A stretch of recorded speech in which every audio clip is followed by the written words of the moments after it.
기도하겠습니다. 하나님 감사합니다. 이 땅에 독생자 예수 그리스도를 보내주시고 또 그 복음이 얼마나 귀한 것인지 또 생명을 가르쳐 주시니 감사합니다. 오늘도 그 주님의 오심을 마음껏 누리고 또 회복하는 시간으로 사용하여 주시옵소서. 예수님의 이름으로 기도합니다. 아멘. 예수님께서 오신 성탄입니다. 세상 사람들은 사실 이제 기뻐하고 싶은데 명분을 찾지 못하다 보니까 이제 이런 날 엄청 기뻐하죠. 그러나 오늘 본문은 우리에게 사실 정말 이 날의 기쁨이 어디에 있는지를 이야기하고 있습니다. 오늘 본문 10절 말씀을 같이 한번 읽어볼까요? 10절 말씀 시작.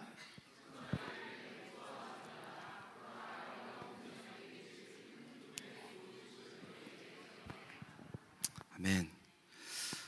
여러분, 예수님께서 이 땅에 오신 그 영향력이 어느 정도냐면 말씀해 보니까 온 백성에게 미쳐질 큰 기쁨의 좋은 소식이라고 말씀하십니다. 여러분, 예수님의 태어나심은 온 백성들이 크게 기뻐할 만한 소식이라는 거죠. 그런데 놀라운 것은 뭐냐면요, 그렇게 모든 백성에게 미쳐질 큰 기쁨의 소식인데 사실 예수님이 태어났을 그 당시에는 실제로 예수님이 오신지도 모르는 사람들이 훨씬 많았고요, 또 많은 사람들이 사실 별로 기뻐하지 않았다라는 거예요. 여러분, 예수님이 오셨을 때 정말 그 예수님이 내 삶에 필요하다고 느끼고 기뻐하는 사람이 얼마나 있었을까? 여러분, 예수님의 오심을 경험한 사람이 몇 명 안 됩니다. 그죠? 제일 먼저 어떤 사람들이 있냐면 오늘 본문에 나와 있듯이 마리아와 요셉과 마리아입니다. 여러분, 요셉과 마리아에게 예수님의 탄생은 어떤 느낌이었을까요? 오늘 본문 4절과 5절 말씀 한번 읽어보겠습니다. 4절과 5절 시작.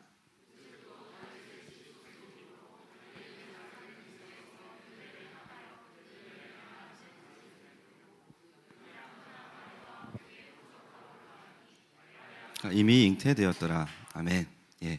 여러분, 결혼한 신혼부부가 결혼이 아니라 약혼한 상태에서 아무리 주님이 뭐 천사를 보내셔서 말씀하셨다고 하지만 갑자기 잉태를 했어요. 제가 쉽게 표현드리면 오늘 마침 또 그 부부가 왔는데 지난주 결혼한 우리 김경민 정화원 부부가 결혼을 했는데 이미 잉태가 된 거예요.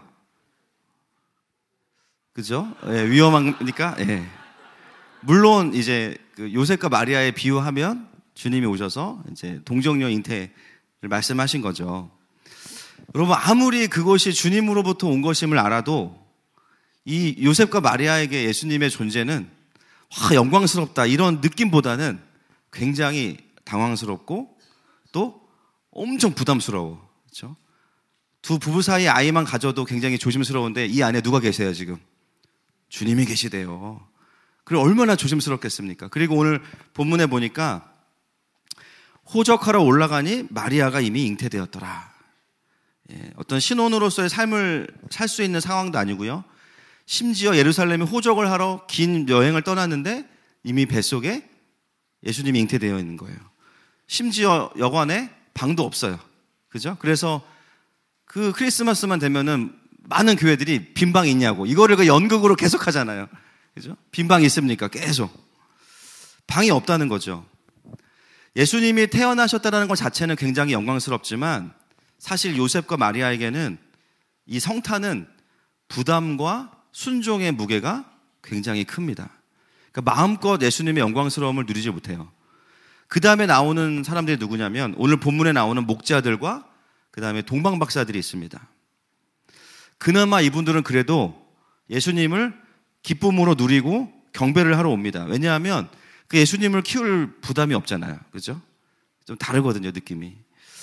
그런데 중요한 것은 뭐냐면 이들도 예수님을 경험했기 때문에 경배하는 건 아니에요. 천사가 나타나서 가르쳐 줬기 때문에, 하나님 말씀하셨기 때문에 경배를 하지만, 그러나 예수님을 경험하고서 드리는 경배자들은 아닙니다. 그 다음에 오늘 본문에 안 나오는데요, 마태복음 2장 16절에 보면 또 다른 한 사람이 있습니다. 예수님의 오심을 알았던 사람입니다. 시작.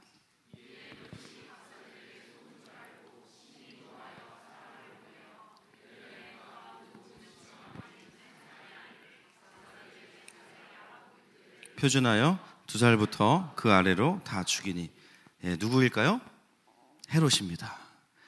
헤롯은 동방 박사들에게는 나도 경배하겠다라고 했지만 사실 어떤 마음이었냐면 예수님이 왕이시기 때문에 예수님은 굉장히 위협적인 존재, 숙청의 대상이에요. 그래서 어떻게 합니까? 예수님이 어디 계신지 이야기해주면 나도 가서 경배하겠다. 그런데 사실 그의 마음속에는 어떤 계획이 있어요? 예수님을 없애고 싶은 마음이 있었죠.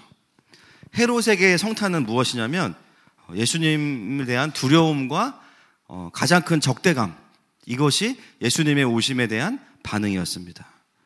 자, 그러면 제가 보기에 예수님의 오심을 가장 그래도 건강하게 융숭하게 대접해드리는 분들이 바로 여기 계시고요. 제가 봤을 때는 하느마음 성도들, 그 당시에는 이분들을 제외하고는 모든 백성들은 전부 다 자고 있었어요.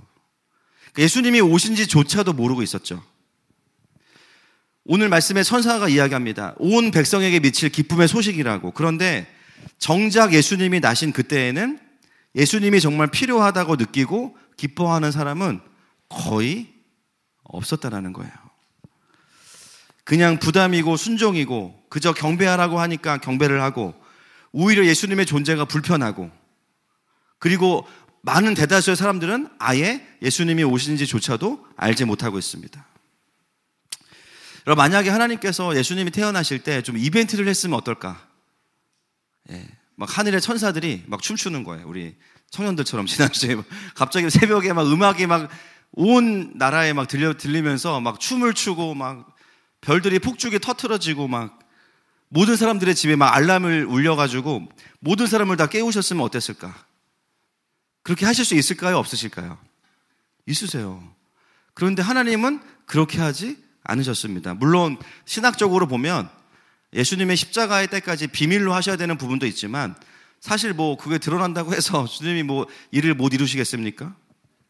중요한 건 뭐냐면요, 성탄의 밤은 고요한 밤이었다라는 거예요. 고요한 밤. 예수님은 그냥 고요한 밤에 오셨다라는 거예요. 말씀 한 구절 읽겠습니다. 로마서 5장 8절 말씀 시작.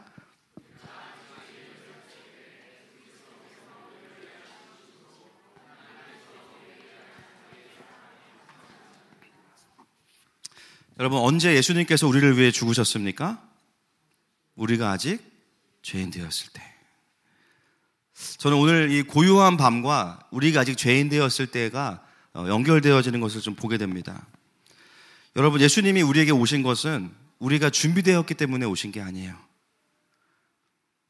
내가 뭔가 결단하고 헌신하고 내가 예수님만 오시면 내가 예수님을 믿고 열심히 잘 살아야지, 이렇게 막 힘주고 있을 때 오신 게 아니에요. 언제 오셨냐면요, 우리가 아직 죄인 되었을 때 오셨어요.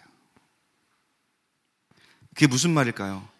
여전히 내가 내 삶에서 죄성의 지배를 받고 있을 때, 교만할 때, 정신 못 차리고 음란할 때, 시기 질투할 때, 나밖에 모를 때, 주님을 부담스러워할 때, 주님께 순종하는 것 자체가 부담일 때, 오히려 예수님이 계셔서 내 인생이 불편하다고 느껴질 때, 또 예수님께 아무 관심이 없을 때,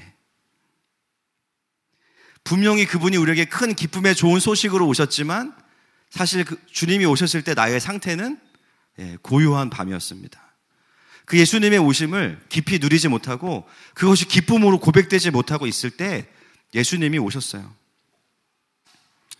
여러분, 이스라엘 백성이 예수님을 구원자로 경험하게 되기까지는요, 무려 이때부터 30년의 시간이 더 지나야 됩니다. 그 30년 동안도 예수님의 존재를 잘 몰라요. 공생애가 시작이 되면서부터 사람들이 예수님을 알게 되고 그분의 이름의 능력을 한 명, 두 명 경험하기 시작하죠. 여러분, 신앙생활은 이런 것 같습니다. 물론 개인차와 시간차가 있어요. 그러나 중요한 것은 뭐냐면 진짜 예수님이 그 마음에 들어와 있다면 처음에는 모를 수 있는데요, 날이 갈수록 그 능력을 경험하게 됩니다. 아멘이십니까? 우리가 아직 죄인 되었을 때 그분이 우리를 위해 오셨고 우리를 위해 죽으셨어요. 내가 뭔가 준비가 돼서 예수님을 믿은 것이 아니에요. 일단 예수님을 받아들이고 모셔드리고, 물론 그 상황 속에서 깊은 임재와 회복을 경험하지만 우리가 마주하게 되는 것은 뭐냐면, 그럼에도 불구하고 여전히 내가 나의 죄성을 마주하고 살고 있다는 거죠. 오늘 본문이 우리에게 분명하게 선포하는 진리가 바로 이것입니다. 아직 하나님의 백성들이 모르고 있지만 중요한 사실은 뭐냐면 예수님이 오셨다라는 거죠. 할렐루야. 여러분, 그분은 온 백성에게 구원을 주시는 분이십니다. 내가 지금 얼마나 그것을 누리고 있느냐도 중요하지만 제일 중요한 것은 뭐냐면요, 그분 자체가 우리에게 오셨다라는 거예요. 그리고 그분이 내 안에서 일하신다라는 것이죠. 지난주 토요일 날 소식을 들었습니다. 우리 윤경춘 권사님께서, 우리 윤경춘 권사님의 시아버님께서 이제 소천하셨다는 이야기를 들었습니다. 저는 이제 나중에 들었는데, 원래는 그 시아버님께서 예수님을 안 믿으셨대요. 그래서 교회 다니는 자녀들을 엄청 핍박하고 교회 갔다 오면 엄청 막 화내고 그러셨대요. 그러다가 이제 몸이 약해지시면서 아마 큰 고모님이 신앙이 좋으신 것 같아요. 그래서 이제 아버님을 모시고 교회를 다니시게 되면서 예수님을 믿으시게 된 거예요. 그래서 올 추석에 처음으로 제사를 드리지 않고 예배를 드리셨대요. 그리고 소천하시기 3주 전에 이제 병상에서 이제 세례를 받으셨다고 합니다. 그리고 지난주 토요일에 이제 하나님 품으로 데려가셨습니다. 그 이야기를 이제 전해 듣고 저희가 이제 주일날 장례 예배를 드리러 가야 되니까 항상 이제 기도를 하잖아요. 하나님, 가서 어떤 마음을 전해야 될까요? 하나님이 강하게 주실 마음이 뭐였냐면, 아마 우리 교회도 그런 분들이 많으실 거예요. 남편이 빨리 예수님 믿었으면 좋겠다. 또 우리 부모님이 예수님을 빨리 믿으셨으면 좋겠다. 가족의 구원이 왜 그렇게 더딘지, 그렇죠? 오랫동안 또 가족의 구원을 위해서 기도하시는 분들이 많이 계시는데, 저희 윤 권사님도 평생의 수건이 여러분 아시겠지만 남편의 구원이세요. 늘 그 권사님이 자주 하시는 말씀이 있으세요. 뭐냐면, 약간 혼잣말처럼 하시면서 기도처럼 하시는 말씀이 뭐냐면, 우리 남편을 구원해 주실 거면 빨리 좀 구원해 주셨으면 좋겠다. 힘 있을 때 주님 만나서 쓰임 받았으면 좋겠다. 이 얘기를 자주 하시는데요. 참 그 고백이 항상 제 마음에, 뭐 제가 할 수 있는 것도 아닌데 굉장히 먹먹하고 부담감으로 있어요. 좀 힘 있을 때 하나님이 좀 쓰시는 모습을 보고 싶다. 그냥 혼잣말처럼 내뱉으시는데 그 말을 들으면 제 마음에 울컥하고 올라오는 뭔가가 있어요. 근데 이번에 하나님 주신 마음이 뭐냐면, 이번 기회가 그 찬스가 아닐까? 이미 시아버님은 이제 남편의 아버님이시니까, 맞죠? 맞나요, 여러분? 시아버님은 남편의 아버님이시. 굉장히 어렵게 설명하는데, 이미 이제 아버님은 천국에 가셨고, 그러니까 위로도 위로지만 우리 권사님 남편 되시는 분이 좀 예수님을 믿으셨으면 좋겠다, 그런 마음이 있었습니다. 그래서 그날 기도하다가 이제 그 집에 딸이 있거든요. 서은지라고 있습니다. 그 집 장녀에게 제가 이제 카톡을 보냈죠. 내일 가서 위로 예배를 인도하는데 아버지한테 복음을 전할 거다. 그러니까 너가 할 일은 아버지가 도망가지 못하도록 옆에 꼭 앉아서 말씀을 같이 찾아드리고 옆에 있어라, 기도해라. 이제 그랬어요. 그 아버님을 저도 몇 번 뵀는데 참 좋은 분이세요. 저희 교회 뭐 고장나면 오셔서 항상 도와주시고. 근데 이제 좋으신 거랑 예수님 믿는 거랑은 다르잖아요. 그렇죠? 너무 좋은 분이신데 항상 이제 이 부분이 참 쉽지 않은 부분이었습니다. 주일 저녁에 이제 예배 마치고 성탄 행사 마치고 이제 홍성에 있는 장례식장으로 2시간 걸려서 갔어요. 그날 가서 보니까 우리 교회 식구들이 한 50명 왔더라고요. 아이들까지. 예. 그러니까 일단 그날 새 교회가 방문했는데 우리가 1등이래요. 할렐루야. 일단 쪽수로 승부를 봐야 돼요. 예, 우르르 온 거죠. 그리고 심지어 멀리서 왔어. 얼마나 감동이에요. 주님이 참 그렇게 일하시는 것 같아요. 일단 거기서 이제 우리의 영적인 가오가 살았고, 장례식장이 너무 크고 이렇게 룸이랑 그 사람들 섬기는 곳이랑 이렇게 분리가 안 돼 있고요. 그냥 이렇게 큰 공간이다 보니까 굉장히 좀 이제 소란스럽긴 했습니다. 그래서 이제 뭐 어떻겠습니까? 하나님 마음 주셔서 이제 쭉 앉고 일부러 이제 우리 은지 자매 아버님 계신 쪽에 제 가까이 가서 서서 이제 위로 예배를 가장한 전도 집회를 했죠. 네. 부자와 거지 나사로 이야기하면서 가장 큰 효도가 뭐겠냐. 아버님이 천국 가셨는데 자녀들이 천국 가야 효도다. 네. 하나님이 아버님을 코너로 모시더라고요. 이렇게. 그러면서 마지막에 이제 같이 영접 기도를 했습니다. 네. 믿지 않는 자녀, 믿는 자녀들 꼭 따라 하셔야 된다. 그리고 영접 기도를 단체로 했어요. 그래서 제가 이제 계속 곁눈질로 아버님을 보면서 나중에 이제 어제 그 장녀 서은지 양이랑 통화를 했는데 그날 예배가 3번 있었대요. 3번이나. 그러니까 아버님이 또 예배냐고 이렇게 그러시고요. 항상 예배 드리면 이제 뭐 하나님을 아직 모르시니까 딴짓을 하거나 핸드폰을 보셨는데 그날 이제 그 가장 측근인 서은지 양의 그 제보에 따르면 예배하는 아빠의 모습을 처음 봤다. 보통 딴짓을 하시거나 핸드폰을 하시는데 예배 시간 내내 너무 태도가 발라서 놀랐다. 네, 그리고 바로 앞에 목사가 계속 쳐다보고 있는데 어떻게 딴짓을 하겠습니까? 그리고 기도하면서 영접 기도하면서 소리를 내진 않으셨어요. 제가 확인했거든요. 그런데 감은 있어요. 마음으로 함께 고백하시는구나. 근데 그거를 그 장녀 서은지 양도 느꼈다고 했습니다. 예배 마치고 이제 오는데 아버님이 너무 반갑게 저한테 이제 고맙다고 이야기를 해주시더라고요. 제가 그 표정 속에서 아주 묘한 확신을 했습니다. 소리는 내지 않으셨지만 마음으로 따라 하셨다면 분명히 예수님을 영접하신 거예요. 아멘이십니까? 중요한 거는요, 우리가 예수님을 누려야 되는데요, 더 중요한 건 뭐냐면 예수님이 들어가셔야 됩니다. 할렐루야. 제일 중요한 게 그거예요. 예수님을 내가 모셔드리면 됩니다. 일단 시간이 지나면 내가 모셔드리면서 감동이 없어도 그분을 나의 주인으로 고백하고 영접하면 시간이 지날수록 그 예수님이 일하실 거예요. 제 마음가운데 주시는 확신이요, 한 곱이 넘었구나 라는 기쁨이 있었어요. 여러분, 처음부터 깊이 있게 그 복음의 능력을 경험하는 분들도 계시죠. 가끔 있어요. 처음 교회 오는데 오자마자 막 은혜 받고 막 콧물 눈물 다 흘리고 막 그런 분들 계세요. 저에게는 좀 많은 편인데 더 충격적인 것은 뭐냐면요, 그럼에도 불구하고 그렇게 경험한 복음이어도 시간이 갈수록 더 깊이와 능력을 더해가는 것입니다. 에베소서 3장 18절부터 19절 말씀 같이 읽겠습니다. 시작.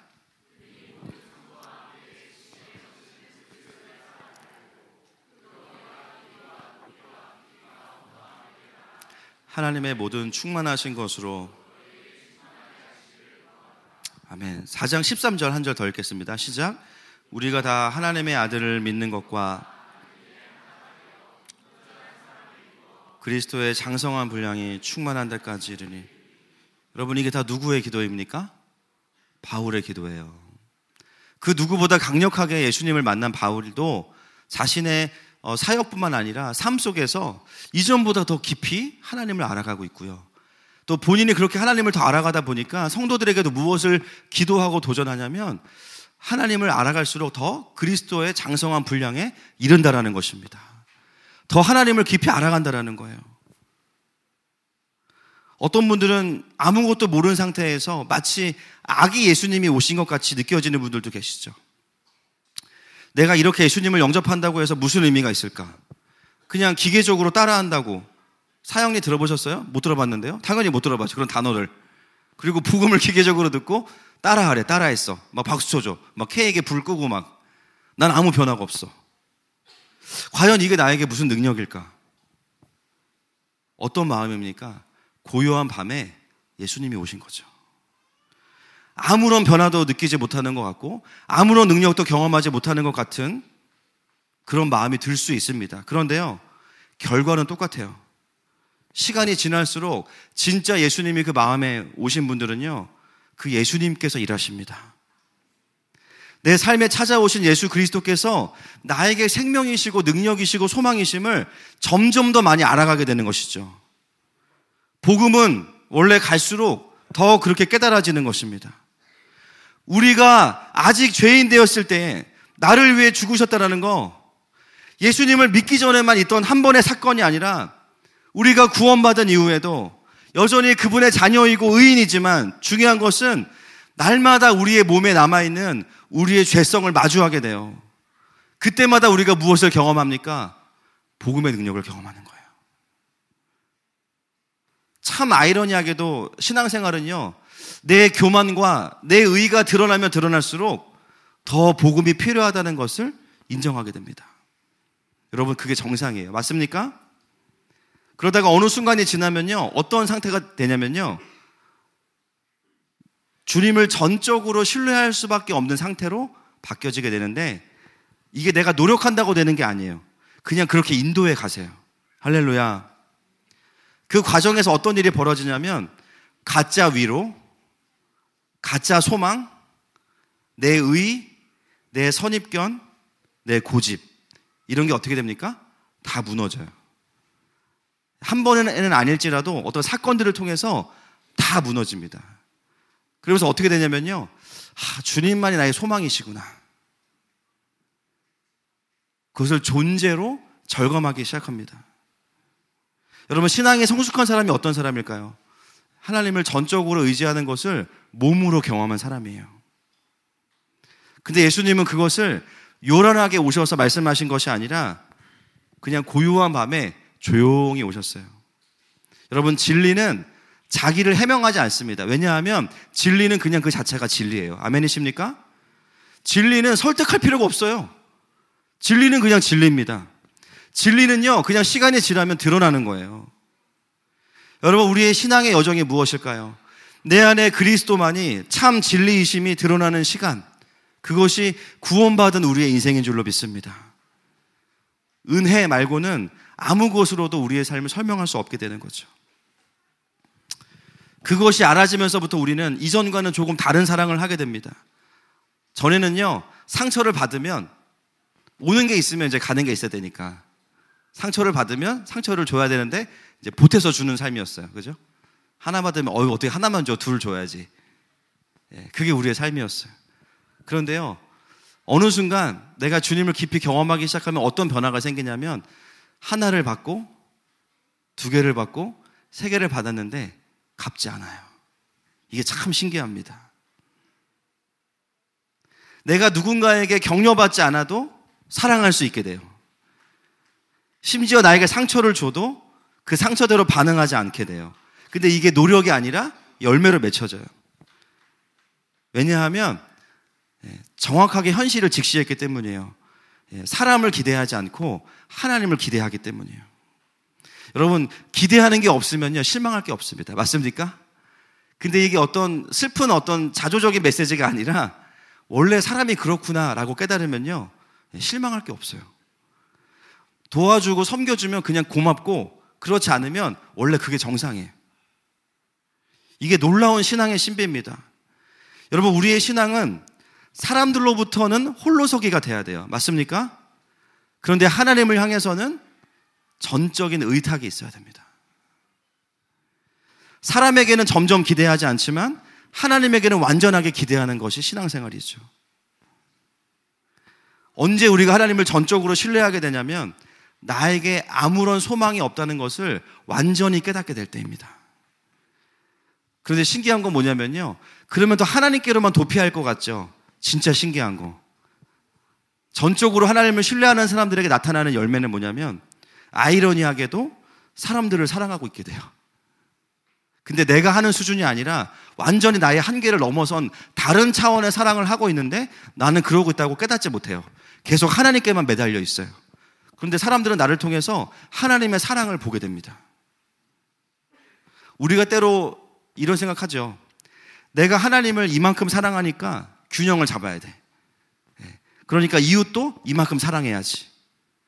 여러분, 균형은 제가 늘 말씀드리지만 내가 잡는 게 아니에요. 맞습니까? 정확하게 말씀드리면요, 내가 잡는 균형이 깨져야 하나님의 균형이 내 삶에 들어옵니다. 하나님이 잡아주시는 균형이 맞는 거예요.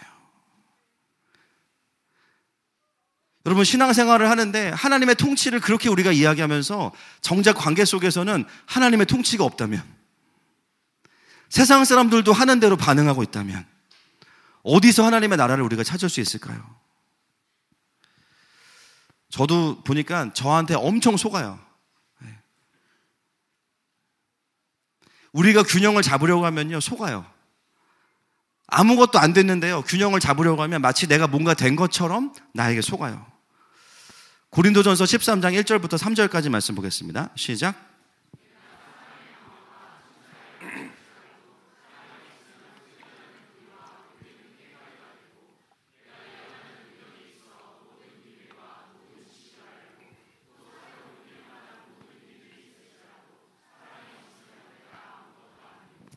내가 내게 있는 모든 것으로 구제하고 또 내 몸을 불사르게 내어줄지라도. 아멘. 우리를 절망케 하는 본문 중에 하나죠. 여러분 객관적으로 보세요. 내게 있는 모든 것을 다 구제했습니다. 그런데 아무 의미 없대요. 열받습니다. 그렇죠? 내 몸을 불사르게 내어줄지라도 사랑이 없으면 유익이 없대요. 누가 봐도 이렇게 사랑하면 그 누구보다 완벽하다고 이야기할 텐데, 그런데 이렇게 할지라도 사랑이 없으면 유익이 없다고 말씀하고 있습니다. 이렇게 헌신하고 이렇게 수고하고 이렇게 내가 참아주고, 늘 우리가 하는 거, 너 지금 3번째야, 한 번만 더 하면 끝난다. 그렇죠? 지금 카운팅하고 있잖아요. 이 3번도 엄청난 인내 아닙니까 우리가? 내가 그렇게 기다려주고 참아주는데 사랑이 없대요. 많은 경우에 우리가 속습니다. 내가 사랑하고 있다고 속아요. 저도 참 많이 속아요. 야, 이러면, 이 정도면 엄청 사랑하는 거지. 대가 없이 내가 누군가를 사랑했다고 생각해요. 그런데 잘 생각해보면 무서운 게 뭐냐면요, 대가 없이 사랑했다라는 것 자체가 나에게 대가가 돼요. 여러분 이해가 되세요? 그래서 우리가 스스로 자뻑을 합니다. 자뻑. 야, 내가 이 정도 사랑했으면 잘한 거야. 내가 쟤보단 나. 내가 누구보단 괜찮은 것 같아. 이 정도 내가 아무도 안 봤지. 와, 완벽히 안 봤어. 그게 나에게 대가가 됐어. 그게 뭐예요? 나에게 유익이 없는 거예요. 내가 스스로 할 수 있는 사랑은 아무리 크고 놀라워 보여도 내게 유익이 없을 수 있어요. 여러분, 고린도전서 13장에서 말하는 사랑이 무엇입니까? 이 단어 자체에 답이 있어요. 여기에 사용된 단어가요, 아가페입니다. 아가페. 신적인 사랑, 하나님의 사랑, 하나님만이 하실 수 있는 사랑, 조건 없는 사랑, 하나님으로부터만 올 수 있는 사랑, 오직 그 유일한 사랑. 여러분, 그 사랑이 어디로부터 옵니까? 13장 후반부에 나옵니다. 12절 말씀 보겠습니다. 시작.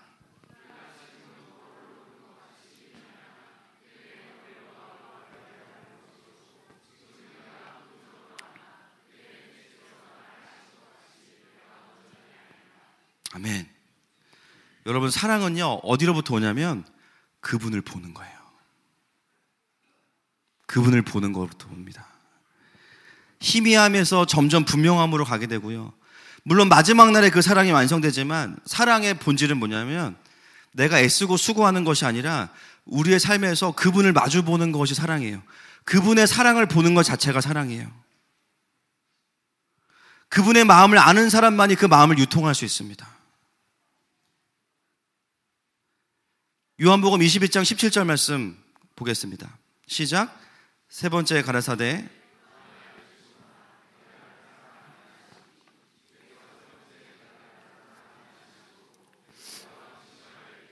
주여 모든 것을 아시오매 내가 주를 사랑하는 줄을. 아멘. 예수님을 부인한 베드로에게 나타나셔서 3번째 물어보시는 장면입니다. 내가 나를 사랑하느냐. 지금 베드로의 마음은 어때요? 굉장히 근심스럽죠. 본인이 한 일이 있으니까 예수님한테. 그러니까 베드로가 너무 괴로운 거예요. 근심하여 가로되. 근심하여 가로되 어떤 의미겠습니까? 주님, 아시면서 그렇게 짓궂게 자꾸 물어보십니까? 근심하여 가로되 주여 모든 것을 아시오매. 이게 뭐예요? 베드로가 그렇게 결단하고 확신했던 사랑들이 다 실패했잖아요. 자기가 할 수 있다고 생각하는 수준의 사랑이 다 실패했잖아요. 물론 잘못한 거 많지 않습니다. 열심히 섬겼어요. 그러나 그럼에도 불구하고 그의 열심으로부터 나왔던 모든 사랑이 다 사실은 실패로 느껴지는 그 시점. 모든 것을 아시오매. 그 다음에 내가 주를 사랑하는 줄 주께서 아시나이다. 여러분, 베드로의 이 고백은 전혀 베드로스럽지 않습니다. 베드로는요, 항상 확신에 차 있고요, 열정에 차 있고요, 자신감에 차 있어요. 그런데 지금 하는 베드로의 고백은 뭐냐면 가장 불안하고 가장 초조하고 가장 자신감 없고 스스로를 의심하는 고백이에요. 주님, 제가 대답은 하는데 내일은 모르겠습니다. 제가 오늘 지금은 내 주님 사랑하는데 내일은 내가 사실 또 실패할 것 같아요. 가장 자신감 없는 고백이에요. 왜 이런 고백을 할까요? 자기를 직면했기 때문이에요. 아, 내가 사랑할 수 없구나. 내가 불가능하구나. 완전한 절망. 자신을 향해서는 이제 어떤 것도 확신할 수 없는, 오히려 과거의 자신의 혈기와 자신의 의의가 부끄러워지는. 여러분, 신앙생활 하다 보면 늘어가는 것이 있습니다. 늘어가는 것. 뭐 기도도 늘고 예배도 늘지만 두 가지가 늘어요. 따라합시다. 뻔뻔함. 두 번째, 이불킥. 이게 늘어요. 뻔뻔함은 왜 느냐면 전에는 죄 짓고 상처받으면 쭈그러들어요. 그죠? 나를 막 내가 스스로 정죄하고 주님께 나아가지 못하고 내 방에 갇혀져서 막 계속 땅굴 파고, 우리가 무장공비도 아닌데 땅굴 파요. 막, 그죠? 전에는 그랬는데요. 주님 알고 나면 어떻게 되냐면 뻔뻔해져. 맞아요. 나 죄 졌어요. 나 상처 받았어. 그런데 나 예배 드려야 돼. 나 그래도 하나님 자녀야. 할렐루야. 나 그래도 주님이 필요해. 좋은 의미의 뻔뻔함이에요. 두 번째는 뭐냐면 이불킥이에요. 내가 주님 모를 때 교만해서 했던 행동들이 왜 그런 걸 떠오르게 하시는지 모르겠어요. 떠오르면 밤에 집에서 혼자 이불킥 하는 거죠. 나 창피해. 내가 왜 그랬을까? 내가 그때 진짜. 내가 그때 너무 실수 많이 했고, 내가 그때 누구한테 너무 힘들게 했고, 막 이불킥을 맨날 해. 그때는 그게 전부인 줄 알았고, 내가 할 수 있다고 생각했고, 내가 알고 있다고 생각했고, 나는 다르다고 생각했는데 아니었어요. 그러니까 엄청 창피한 거예요. 그래서 주님 앞에 겸손해지겠죠. 여러분, 오늘 이 베드로의 고백이 그런 고백이에요. 내가 예수님을 찾아냈기 때문이 아니라 예수님이 나를 찾아오셨기 때문에 할 수밖에 없는 고백인 거예요. 소위 말하면 우리로서는 굉장히 모양이 빠져있는 상황이죠. 그럼에도 불구하고 인정하고 받아들여야만 되는 고백이죠. 그런데 진짜 아이러니한 게 뭐냐면요, 그 고백을 받으신 이후에 예수님이 주시는 사명입니다. 내 양을 먹이라. 내 양을 먹이라. 내 양을 먹이라. 그 전에 이런 사명을 주신 적이 없어요. 근데 가장 모양이 빠져 있을 때, 그러나 전적으로 찾아오신 예수님 때문에 사랑할 밖에 없다고 고백할 때, 그때 비로소 예수님이 뭘 말씀하시냐면요, 영혼들을 돌보라고 말씀하세요. 많은 사람들이 하나님 사랑과 이웃 사랑을 균형을 잡으려고 합니다. 여러분, 그렇지 않습니다. 더 하나님께로 들어가십시오. 더 하나님 앞에서 절망하셔야 됩니다. 더 그분이 소망이심을 더 아셔야 됩니다. 그러면요, 어느 순간 주님 말씀하세요. 내 양을 먹이라. 예수님이 확인하신 것은 뭐냐면 베드로가 스스로는 절대로 사랑할 수 없다는 것을 직면하게 하신 거예요. 그리고 나서야 영혼을 맡기신 거예요. 말씀을 정리하려고 합니다. 여러분, 예수님은요, 이 땅에 요란스럽게 오시지 않았습니다. 고요한 밤에 오셨어요. 이 땅에 아무것도 변하지 않았을 때 오셨어요. 죄로 인해서 망가진 그 상태로 있을 때 오셨어요. 그럴 때 더 빛이 나는 거죠. 그리고 천천히 이 땅에 구원과 소망과 생명과 능력이 무엇인지를 예수님이 그냥 성장하시면서 드러내셨습니다. 여러분, 그 예수님이 우리의 삶에 찾아오셨습니다. 내가 그 복음의 기쁨을 다 알기도 전에, 또 이미 조금은 알았지만 충분히 다 알기도 전에, 내가 스스로 맞다고 여기는 것들을 포기하지 않을 때에도, 내가 놓지 못하는 내 고통과 상처, 내가 잡고 있는 고통과 상처, 나는 상처받았어, 나는 힘들었어, 아직 그것을 붙잡고 있을 그때에도 주님은 나에게 이미 오셨어요. 그리고 어떻게 하십니까? 천천히 내 삶에서 그 복음이 얼마나 생명이고 능력인지를 같이 발견케 하시는 거예요. 여러분, 내가 능력이 없다고 느끼실 때가 있으시죠? 사랑이 없다고 느끼실 때가 있으시죠? 저는 날마다 느낍니다. 소망이 없다고 느끼실 때가 있으시죠? 참 내가 거룩하지 않구나 라고 느낄 때가 있으시죠? 그 모든 경우가 우리에게 어떤 경우냐면 주님이 필요하다는 겁니다. 내가 처음 만났을 때보다 더 주님이 필요해요. 작년 성탄절보다 올해 성탄절이 더 주님이 필요합니다. 그것은 종교적인 도피나 회피가 아닙니다. 여러분, 그렇게 주님 안으로 들어가시잖아요? 어느 순간 내가 바뀌어 있어요. 전적으로 그분을 신뢰하고 있어요. 나를 통해서 내가 할 수 없는 사랑의 지경들이 넓혀지고 있어요. 여러분, 그것은 어떤 돌파보다 더 강력한 돌파입니다. 여러분, 오늘 늘 하나님과 함께 똑같은 이야기 하죠. 우리에겐 주님이 필요합니다. 오늘도 내 안에 어둠을 보게 하시고, 또 그러나 어둠을 어둠으로 두지 않으시고 빛으로 비추시는, 그래서 이 땅에 고요한 밤에 찾아오신 그 주님 앞에 우리가 이 고백으로 그 아기 예수님께 우리의 고백을 드렸으면 좋겠어요. 우리 함께 이 고백 주님 앞에 올려드리십시다.